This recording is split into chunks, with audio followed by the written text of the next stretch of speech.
திருநெல்வேலி மாவட்டம் வீரவநல்லூரில் இயங்கி வரும் மயோபதி காப்பகத்திற்கு இன்று வருகை தந்த தமிழக மக்கள் முன்னேற்ற கழகத்தின் நிறுவன தலைவர் ஜான் பாண்டியன் செய்தியாளர்களை சந்தித்தார். அப்போது அவர் கூறியதாவது: தமிழகத்தில் சட்டம் ஒழுங்கு சரியாக இல்லை.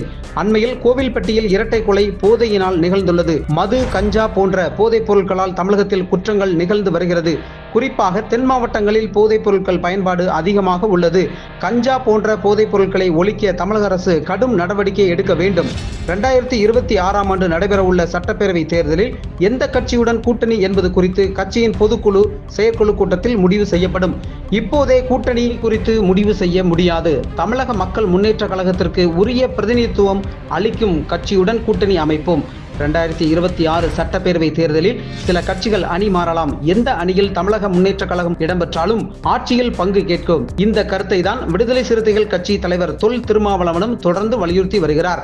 நீண்ட காலமாக இந்த கருத்தை தமிழக மக்கள் முன்னேற்ற கழகமும் வலியுறுத்தி வருகிறது. பிரதமர் நரேந்திர மோடி தலைமையில் 3வது முறையாக ஆட்சி அமைந்துள்ளது.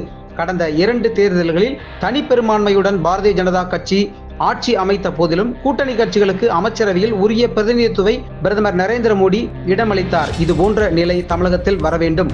பாட்டாளி மக்கள் கட்சியில் நிலவுவது தந்தை மகனுக்கு இடையே எழுந்துள்ள மனக்கசப்பு தான்.